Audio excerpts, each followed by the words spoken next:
وہ آگے سے کہتا کہ یہ پاکستانی گورنمنٹ کیوں اپنے لوگوں سے جھوٹ بولتی ہے، کیوں نہیں سچ بولتی ان کے ساتھ، کیوں یہ ڈبل فیسڈ ہے. دیکھیں قوم کو آخر میں تو قوم ہی پڑھ رہی تھی. باہر پاکستانی، آپ کو میں بتاؤں ہمارا بہت بڑا اثاثہ، میں سمجھتا ہوں اس ملک کے بہت بڑا ٹیلنٹ باہر بیٹھا ہوا ہے. کم از کم 80-90 لاکھ پاکستانی باہر ہیں، اس میں مزدور ہیں، محنت کش ہیں، لیکن کئی پروفیشنلز ہیں، پڑھے لکھے لوگ ہیں. تو وہ جو وہاں ان کو فیس کرنا پڑا اس سے.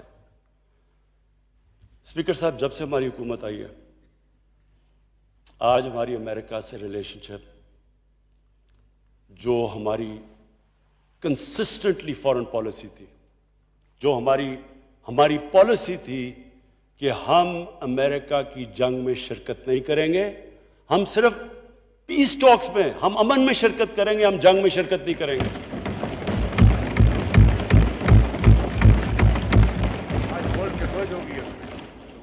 آج یہ تھا کہ ان کا جو سب سے ہارڈ لائن سینیٹر لنڈزی گریم وہ پاکستان آتا ہے اور پاکستان آ کے سٹیٹمنٹ دیتا ہے کہ جو تحریک انصاف اور عمران خان کہہ رہا تھا there is no military solution, there is only political solution, endorse کرتا ہے.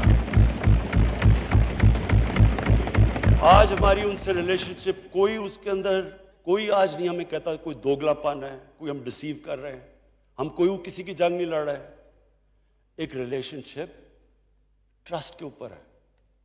میں یہ نہیں کہہ رہا کہ ہمارا کوئی اس کی وجہ سے کوئی پاکستان کو ہمیں کہنا کہ جی ہمیں ان سے کوئی ایڈ لیں یا کچھ لیں، ایک تو مجھے یہ بھی شرم آتی ہے، سارا وقت ہم یہ ایکسپیکٹ کرتے ہیں، لیکن ہماری ریلیشن شپ اب ہمیں وہ کوئی ذلیل نہیں کر رہا. وہاں ہمیں جب بھی وہ میں جو ڈونلڈ ٹرمپ ملا ہے عزت دی ہے اس نے کوئی ہمیں کوئی کہا نہیں کہ جی میرے لیے بلکہ ریکویسٹ کرتا ہے کہ ہماری مدد کرو افغانستان میں امن لانے کے لیے. اور اسپیکر صاحب میں بڑا آج اپنی حکومت کو، اپنی فارن پالیسی کو، اپنے فارن منسٹر کو، ان سب کو پھر خراج تحسین پیش کرتا ہوں کہ آج سب اکنالج کرتے ہیں کہ پاکستان کا بہت بڑا ہاتھ ہے جو افغانستان میں پیس ٹاکس کی طرف جا رہا ہے، اور دعا کرتے ہیں اللہ سے کہ افغانستان میں امن ہو تاکہ ہم پاکستان کا اور افغانستان کا بہت فائدہ ہے امن میں، کیونکہ ہمارے ساتھ سارا سینٹرل ایشیا کھل جاتا ہے ٹریڈ کے لیے اور فیوچر تو ٹریڈ کی ہے. میں جی دو اور جو ہماری فارن پالیسی میں، ایک ہمارے سعودی عربیہ سے بڑے زبردست تعلقات ہیں، ہمیشہ رہے ہیں، انہوں نے مدد بھی کی. دوسری طرف ایران ہمارا ہمسایہ ہے. ہم نے پوری کوشش کی اور کر رہے ہیں کہ کسی طرح سعودی عربیہ اور ایران کے اندر یہ جو پھیلایا جا رہا ہے، اور میں آپ کو یہ یقین دلاتا ہوں کہ یہ ایک ایسے سپوائلرز ہیں، وہ چاہتے ہیں کہ ادھر کانفلکٹ ہو. سارے مسلمان دنیا میں اٹھا کے دیکھ لیں، لیبیا سے دیکھیں، ہر جگہ تباہی مچی ہوئی ہے، سیریا میں دیکھ لیں، افغانستان ابھی تھوڑا ٹھیک ہو رہا ہے، صومالیہ. تو وہ چاہتے ہیں کہ یہاں ایک کانفلکٹ ہو جائے.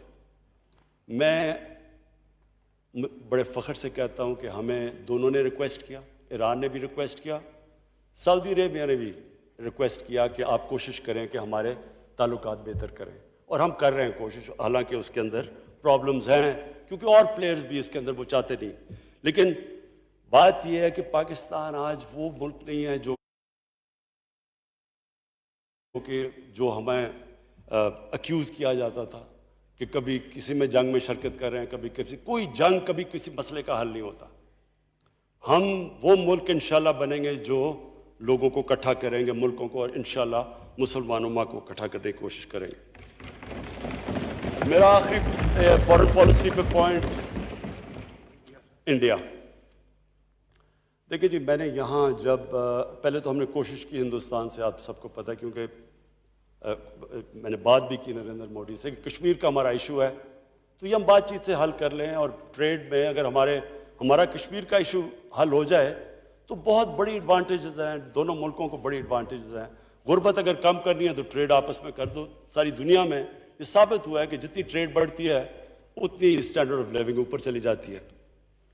ہمیں شروع میں سمجھ بھی نہ آئے کہ یہ ریلیکٹنس بڑی وہاں تھی، اور ایک تکبر بھی تھا وہاں. اس کے بعد ان کے الیکشنز آ گئے تو ہم نے سوچا چلیں الیکشنز کے لیے بڑی وہ پلوامہ ہو گیا, آپ کو یاد ہے, پھر الیکشنز ہو گئے.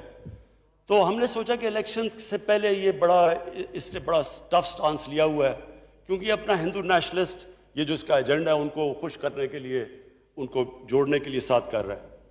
تو ہم تب انتظار کیا ہم نے, لیکن جیسے ہی ان کا الیکشن ہوا تو وہ اور ہی طرف ان کی ایروگنس چلی گئی. اور پھر جب 5 اگست کو انہوں نے کشمیر میں یہ جو اللیگلی کشمیر کو انیکس کر کے اور آرٹیکل 370 ختم کیا, تو مجھے یاد ہے یہیں میں نے ایک تقریر کی اور مجھے اپوزیشن نے تنقید کی کہ جی آپ کیا تاریخ کی باتیں کر رہے ہیں, آپ نے تو تاریخ کا سبق بتا دیا. اسپیکر صاحب اب وہ پیچھے چلے جائیں اس دن, تو میں نے وہ کیا کہا تھا؟ میں نے یہ کہا تھا کہ ہمارا مقابلہ یہ کوئی انٹرسٹ کے اگینسٹ نہیں ہے, یہ انڈیا اپنے انٹرسٹ نہیں پروٹیکٹ کر رہا, ہمارا ایک آئیڈیالوجی کے خلاف مقابلہ ہے. یہ ایک ہندوتا, ایک ہندو سپریمسسٹ, ایک فیشسٹ, ایک نازی انسپائرڈ آئیڈیالوجی کا مقابلہ ہے. وہ پاکستان کو سمجھتے نہیں ہیں کہ یہ کوئی ملک جس سے کوئی ان کے تعلقات اچھے ہونے چاہیے. وہ ہمیں ایک اس سٹیٹ ادھر دبا کے رکھنا چاہتے ہیں جو اس وقت ہندوستان میں مسلمان دبایا ہوا انہوں نے. تو اسپیکر صاحب میں نے تو یہ تب بھی یہ کہا کہ اس کے بڑے سیریس ریپرکشنز ہیں, کیونکہ یہ جس طرف آپ جا رہے ہیں, اور آپ نے دیکھا ہوگا کہ اب انہوں نے کئی جگہ پہ پاکستان کے کشمیر کو, اپنے آزاد کشمیر کو اندر شامل کیا ہوا ہے, کیونکہ ان کی سوچ کچھ اور ہے. اور اس کے بعد میں یونائٹڈ نیشنز گیا, ادھر میں خود لیڈرز کو ملا, سارے ہیڈز, ٹرمپ انکلوڈڈ, جس نے کہا میں کشمیر میں میڈیٹ کروں گا, سب کو میں نے سمجھایا کہ ہندوستان میں ایک بہت بڑا ایک عذاب آ گیا ہے, صرف مسلمانوں پہ نہیں, یہ ہندوؤں کے اوپر بھی بہت بڑا عذاب ہے. یہ جو آدمی آ گیا ہے یہ ایک فنیٹک ہے, جس نے گجرات میں جو کیا تھا, ایک چیف منسٹر نے اجازت دی 3 دن کے لیے, مسلمانوں کو جس طرح قتل کیا, عورتوں کو ریپ کیا, 1 لاکھ لوگ ریفیوجی ہوئے, تبھی سمجھ آ جانی چاہیے تھی یہ نارمل آدمی نہیں ہے. اور میں نے پوری کوشش کی, میں گیا جو امریکہ کا جو سب سے بڑا جو اخبار ہے نیو یارک ٹائمز, جو کہ اوپینین میکنگ اخبار ہے, اس کے سارے ایڈیٹوریل بورڈ کو میں نے سمجھایا چیک کریں کہ یہ RSS کی کیا کنیکشنز تھی نازیز کے ساتھ, ہٹلر کے ساتھ, یہ کیسے ایڈمائر کرتے تھے. انہوں نے خود تحقیقات کی. آج آپ دیکھیں, یہ 5 اگست سے آج تک لے لیں, کبھی انٹرنیشنل میڈیا اور امریکن میڈیا میں کبھی بھی ہندوستان کو وہ کرٹیسزم نہیں ہوئی, وہ جو انہوں نے کشمیر کے لیے نہیں بولے جو آج وہ بول رہے ہیں. کبھی بھی ہندوستان کو انٹرنیشنل میڈیا میں وہ کانڈیمنیشن نہیں ہے جو آج مل رہی ہے. کبھی پاکستان کو آج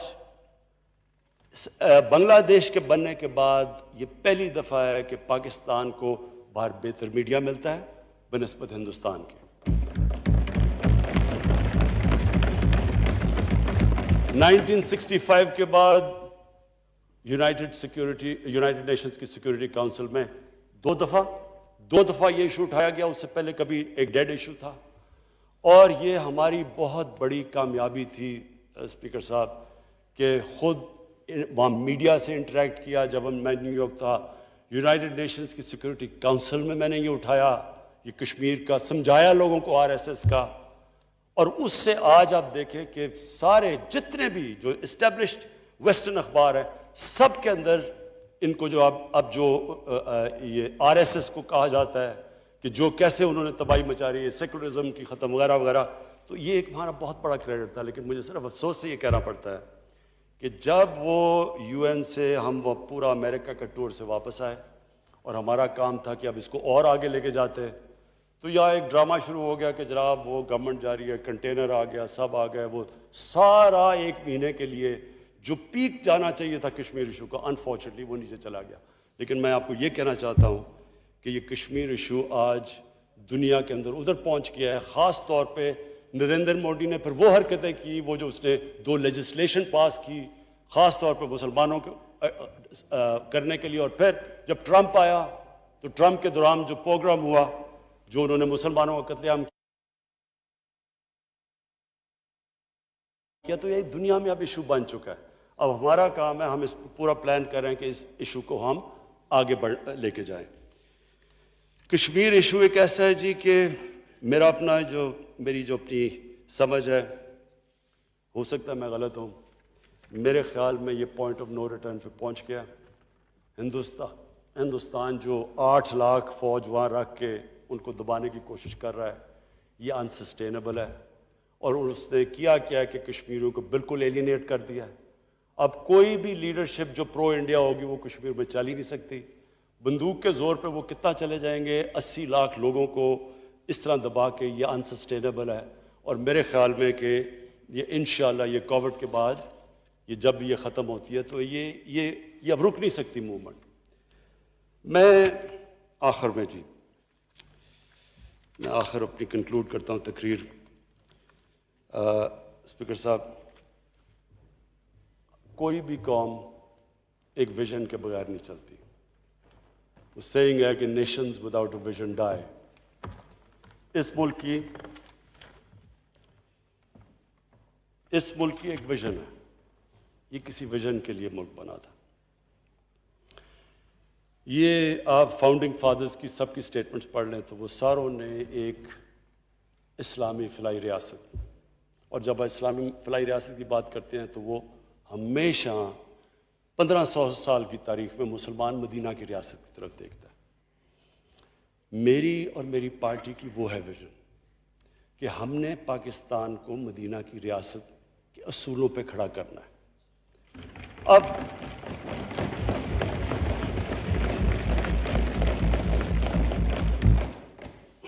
اسپیکر صاحب، جب سے ہماری گورنمنٹ آئی ہے، کہیں کوئی پہاڑ پہ ایکسیڈنٹ ہوتا ہے تو کدھر ہے جی؟ مدینہ کی ریاست۔ کہیں کوئی بیماری ہوتی ہے، کووڈ آتی ہے، مدینہ کی ریاست کدھر ہے؟ دیکھیں جی، لوگوں کو پتہ ہی نہیں ہے۔ میں ذرا تھوڑا سا 5 منٹ لے کے بتانا چاہتا ہوں کہ مدینہ کی ریاست کیا تھی، اور میں یہ چاہتا ہوں کہ ہمارے سارے بچوں کو اللہ ایمان کسی کو دیتا ہے وہ ایک صرف اللہ کے پاس ہے۔ اللہ نے کسی کو جورسڈکشن نہیں دی کسی کو ایمان دے۔ نبی صلی اللہ علیہ وسلم کو بھی اللہ نے کہا کہ تمہارا کام ہے کہ صرف پیغام دینا، ہدایت کیا وہ انسان میں ایمان آتا ہے وہ اللہ کی جورسڈکشن ہے۔ لہٰذا قرآن میں دین میں کوئی زبردستی نہیں ہے۔ ہمارا دین ایک ایسا دین ہے جس میں ہم کئی دفعہ غلط حرکتیں کرتے ہیں کہ جی زبردستی کسی کے، یہ تو اللہ کا ایک اس کی خاص نعمت ہے کہ وہ کسی کو ایمان دے دے یا نہ دے۔ لیکن ہمارے یوتھ کو پتہ ہونا چاہیے کہ اس بیسس یہ اسٹیٹ بنی کیوں تھی۔ علامہ اقبال کی کیا ساری فلسفی تھی۔ قائد اعظم جس کو لوگ اور طرح دیکھتے جی بڑے لبرل آدمی تھے، قائد اعظم کیوں کہتے تھے کہ ہماری کانسٹیٹیوشن اس وقت کہتے 1400 سال پہلے بنی تھی مدینہ میں۔ ایک مدینہ کی ریاست کے کئی اصول تھے۔ نمبر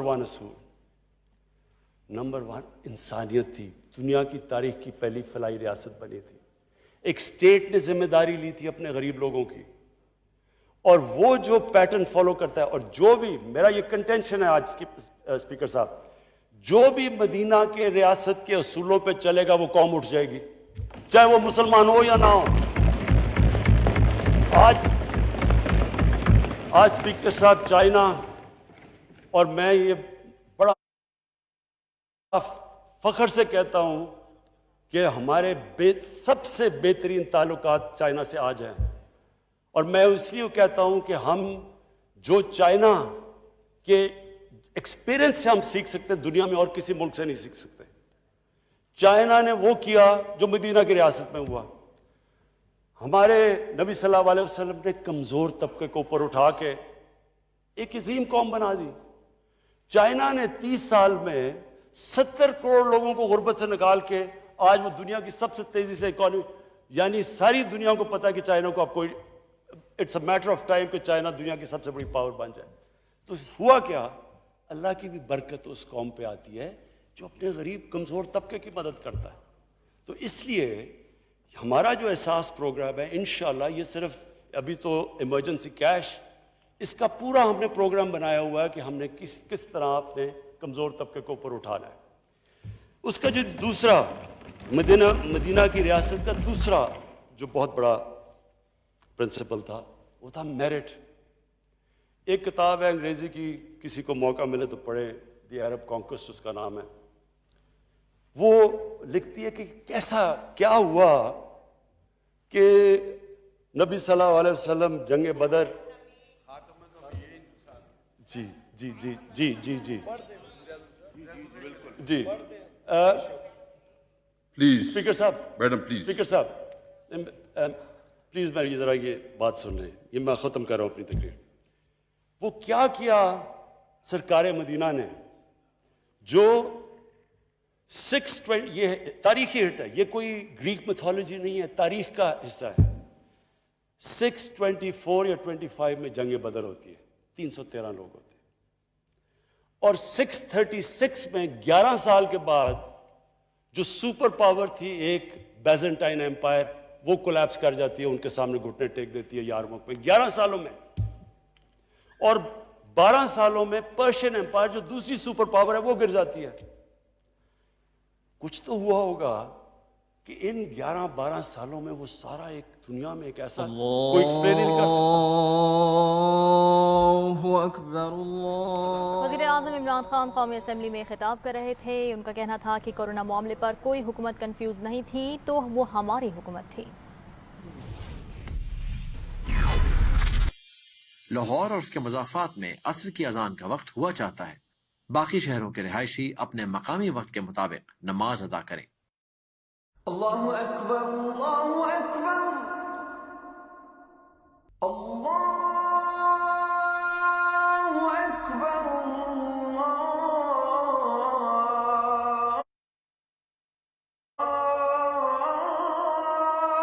اکبر. اشہد ان لا